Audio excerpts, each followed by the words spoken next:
बिस्मिल्लाहिर्रहमानिर्रहीम। अस्सलाम वालेकुम। कैसे हैं आप सब? उम्मीद है कि बिल्कुल खैरियत के साथ होंगे। वीकेंड स्पेशल में आज की रेसिपी है बोनलेस चिकन राइस की। रेसिपी का आगाज़ करते हैं। इससे पहले अगर आपने मेरे चैनल को सब्सक्राइब नहीं किया है तो चैनल को सब्सक्राइब कर लीजिए और बेल बटन को प्रेस कर लीजिए ताकि हर नई आने वाली वीडियो का अलर्ट सबसे पहले आपको मिल सके। दरमियानी आंच के ऊपर पैन रखा है। इसमें तेल डाल रही हूँ मैं 2 खाने के चम्मच, साबुत ज़ीरा 1 चाय का चम्मच, नमक डालेंगे हस्बे ज़ायका। ज़ीरा कड़कड़ाए तो इसमें पानी शामिल करेंगे 2.25 प्याली। 1.5 प्याली चावल, बासमती चावल मैंने आधे घंटे के लिए भिगो के रख दिए हैं।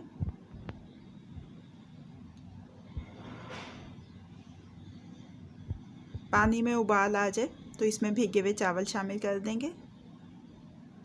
मिक्स कर लेंगे एक दफ़ा।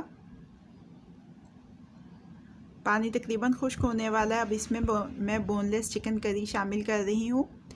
अभी कुछ दिन पहले मैंने आपके साथ इस चिकन करी की रेसिपी शेयर की थी, वो बच गई है और उस बची हुई करी के साथ मैं ये चावल बना रही हूँ। अगर आपके पास कोई बोनलेस चिकन हांडी या बोनलेस चिकन कढ़ाई है तो आप उसके साथ भी ये चावल बना सकते हैं।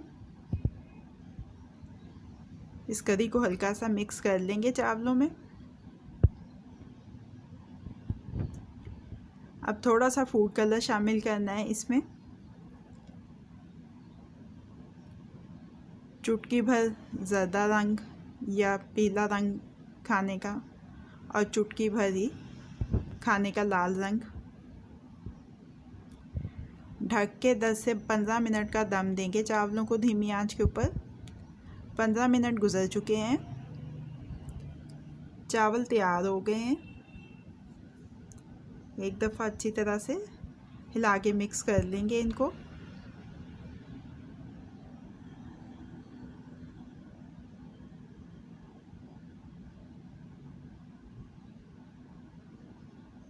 चूल्हे को बंद कर देंगे अब और चावलों को डिश आउट कर लेंगे।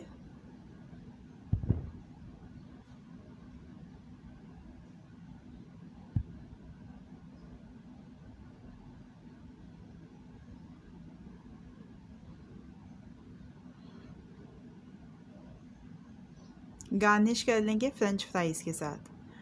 तो बोनलेस चिकन राइस बची हुई चिकन करी के साथ तैयार हैं, डिश आउट कर लिया है। अब ये रेडी टू सर्व है। कैसी लगी आपको आज की रेसिपी? फीडबैक ज़रूर दीजिएगा। अगर आपको मेरी रेसिपी पसंद आई है तो इसको लाइक और शेयर भी कीजिएगा। मज़ीद झटपट बन जाने वाली मज़ेदार रेसिपीज़ जानने के लिए मेरे चैनल को देखते रहिए। अल्लाह पाक आपके दिलों को, घरों को, दस्तरखानों को हमेशा आबाद रखें। फ़ी अमान अल्लाह।